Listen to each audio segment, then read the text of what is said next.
फैगौ 17 नभेम्बर 2024 जोंनि क'क्राझाराव एनसिसिआ दुलाराय भारत नां मोनसे हाफ माराथन बादायलायनाय खुंगोन आरो बिनि थाखाय जों दिनै बिटिसि सेक्रेटारियेटनि नैबे कनफारेन्स हलाव लकेल अर्गेनाइजिं कमिटि दानो थाखाय जों मोनसे मेल खुंदोंमोन आरो बेयाव एनसिसिनि गोजौ बिबानगिरि बिथांमोना बाहागो लाफैदों आरो जोंनि बिटिआरआव थानाय गुबुन गुबुन गेलेनायनि दैदेनगिरि लोगोसे जोंनि मावख'गिरि बिथांमोना बाहागो लाबाय। फैगोन 17 नभेम्बराव बे जानो गोनां हाफ माराथनाव भारत नांनिफ्राय गोबां माराथन खारगिरि बिथांमोना बाहागो लागोन आरो बेनि थाखाय जोङो दायो बे माराथन खारनायाव जायफ्रा बादायलायगोन बिथांमोना रेजिस्ट्रेसन खालामनांगोन आरो बिनि थाखाय जोङो रेजिस्ट्रेसन खालामनायनि अनलाइन रेजिस्ट्रेसन बेखौ जोङो जागायबाय आरो बे माराथनाव जोङो जोंनि बिटिआर ओनसोलनिफ्राय बांसिन गेलेगिरिखौ जोङो हास्थायदों। बे माराथनखौ जोङो सा 3,000 बादायारिफोरनि टारगेटजों जों बेखौ बानायनाय जादों आरो बेहाय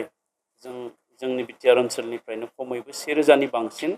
जों माराथनाव बाहागो लानायखौ जोङो लुबैदों आरो बिनि थाखाय जोंनि डिस्ट्रिक्ट स्पर्ट्स एस'सिएसन आरो जोंनि डिएसअ बा जोंनि मावख'गिरि बिथांमोनखौ जोङो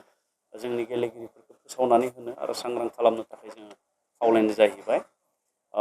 बे माराथनाव बाहागो लानो थाखाय 18 बोसोरनि बांसिन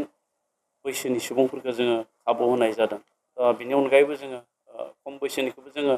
फान माराथन खारनाय हिसाबै जोङो हांख्रायनो नागिरदों।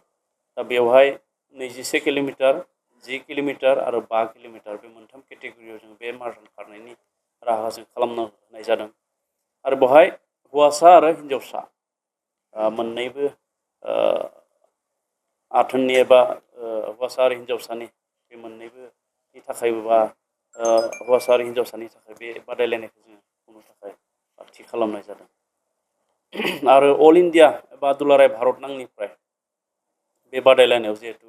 बाहागो लाफैगोन। दा बे बादायलायनायखौ जों खुंनायनि गुबै जाहोनानो जाबाय जे जोंनि बिटिआर ओनसोलखौ जोङो दस्रानो एबा गुबुननो जोङो फोरमायनांगोन। दा गुबुन रायजोनिफ्राय बेयाव खारनो थाखाय फैनाय लोगो लोगो एबा बादायनो थाखाय फैनाय लोगो लोगो जोंनि जायगानि माखासे बाथ्राफोरखौ मिथिलांगोन आरो बिथांमोना सानथाम सानब्रै थाफैगोन। बे समाव बिथांमोना जोंनि जि दावबायारि थावनिफोर दङ हमनानै ला रायमना हाग्रामा बा गोदानै फोसावजानाय सिकनाझार हाग्रामा बा जोंहा थाखानाय मानास हाग्रामा चक्रशिला बा बिदिनो धिरबिल बायदिसिना जोंनि दावबायारि थिलिफ्राव बिथांमोना दावबायगोन। दा बेखायनो बै दावबायारि थिलिफ्राव जायफ्रा गला होदों बा सोरबा हमस्टे होदों बेफोर जाहाथे एक्टिभ जायो आरो जायफोरा प्राइभेट गारि भारा लायो बे प्राइभेट गारि भारा सालायो बे प्राइभेट गारि भारा सालायनायफ्राबो बै खैदिनाव एक्टिभ थायो। मानो होनना बुङोब्ला बैयाव बाहागो लानो फैनायफ्रा गारि नागिरगोन मोजां गारि हमनानै ला क'क्राझारनिफ्राय मानासाव थांनो बा क'क्राझारनिफ्राय चक्रशिलायाव थांनो बा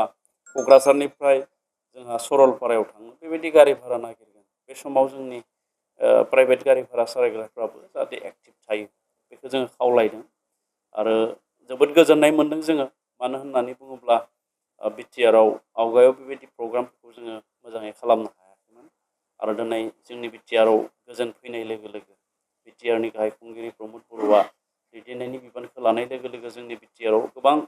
मोजां मोजां माने हादोरनाङारि आरो इन्टारनेसनेल लेभेलनि इभेन्टफ्रा जोंनियाव जानो हमदों। दा नाथाय गुबै खोथाया जाबाय मा जोंनि ओनसोलाव दासिमबो जोंहा मोजां हटेल थानायनि थाखाय बिदि जोंनियाव दासिमबो जों बानायनायखौ जों नुवाखै। बेखायनो जायफोरा मोजां फालांगि खालामगिरि जायफोरा जाफुंसार फालांगिरि बिथांमोना जाहाथे मोजां मोजां हटेल बानायना होयो आरो हटेल बानायोब्ला गुबुन गुबुन जायगानि मानसिफ्रा थाफैनायाव सुबिदा जानाय नङा। दा बेखायनो आं बेखौबो खावलायलांदों आरो बिनि गेजेरजों जोंहा रांखान्थि बिथिङा जोंनि ओनसोलनि दावबायथिलि एबा टुरिस्ट सेक्टरा जोंहा